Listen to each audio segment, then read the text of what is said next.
Puff, puff, tax, my friends. It is 2026, and the federal government of the United States of America has finally, formally, officially admitted that marijuana has medical value. Because Acting Attorney General Todd Blanche signed the order moving FDA-approved marijuana products and state-licensed medical marijuana from Schedule 1, which is where things like fentanyl, street fentanyl, and heroin live, to Schedule 3, which is more where, like, codeine lives. Is this progress? Absolutely. Is it a big deal? 100%. Is it a massive tax break to the mega growers? You betcha. Is Donald Trump doing this because he suddenly evolved into a caring, evidence-based progressive? Absolutely not. So let me tell you what is actually going on with this. And I want to get some language out of the way. This is not legalization. You cannot buy recreational weed at the gas station tomorrow. People that are sitting in federal prison on pot charges are still sitting in federal prison tonight. State laws still control what is legal in your own backyard. But this order does two specific things. One, it reclassifies a narrow category of FDA-approved and state-licensed medical products. Two, it kicks off an expedited DEA hearing starting June 29th to consider the full reschedule, and it has to be done by July 15th. And as for what this means with the schedules, Schedule 1 means that the drug currently has no accepted medical use and a high potential for abuse.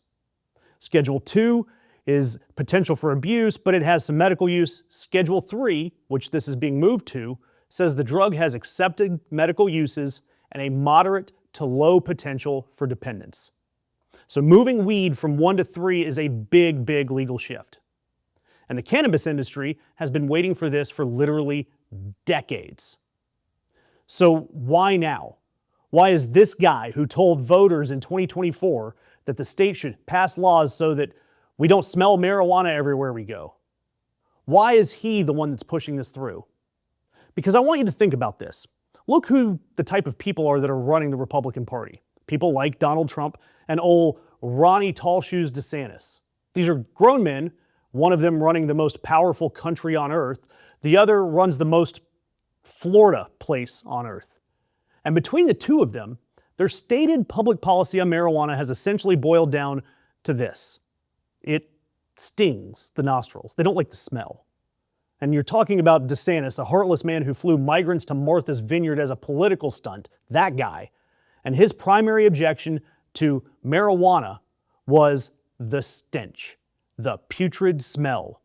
He doesn't want every hotel smelling, every town smelling like marijuana.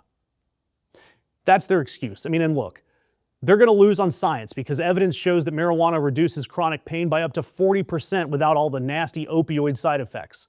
It helps MS patients, seizure patients, and on and on and on. And they also lose socially.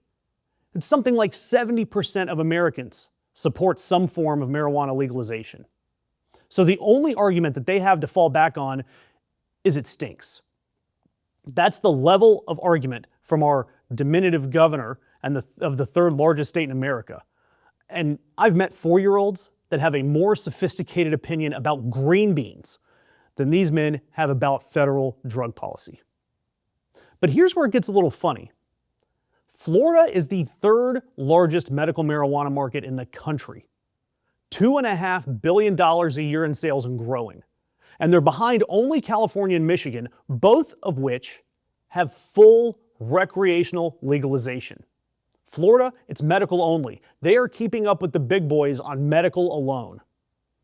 And under Florida law, cannabis companies have to be vertically integrated, meaning seed to sale. Same operator grows it, processes it, sells it, all under one tent. That structure costs about $30 million just to operate. So there are no mom and pop dispensaries in Florida. The Florida market is a tight cartel of mega operators like Trulieve, that's headquartered in Tallahassee, that owns more than 20% of the dispensaries in the state of Florida, and they pull in roughly 40% of the smokable flower sales by itself. And this gets super interesting. You've got Ron DeSantis, the same guy who cannot say the word cannabis without gagging, has actually built one of the most effective medical marijuana programs in the country. nearly 900,000 Floridians carry a card. So the anti-weed governor runs the pro-weed state, which means that today's or this week's federal rescheduling does absolutely nothing, zero, for who can buy weed in Florida or how they get it. That part is already locked in by state law. What it does do is hand the Trulievs and the Curaleafs of the world a gigantic federal tax break by killing Section 280E. We'll talk about that in just a second. So you have DeSantis, the guy who spent an entire campaign wrinkling his nose at the smell of marijuana, just got way more popular with big cannabis.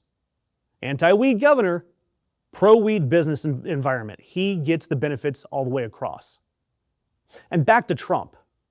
Why does this guy, who wants good smells, suddenly force this through? 2 words: poll numbers. His approval is at 36%, tied for the worst of his second term.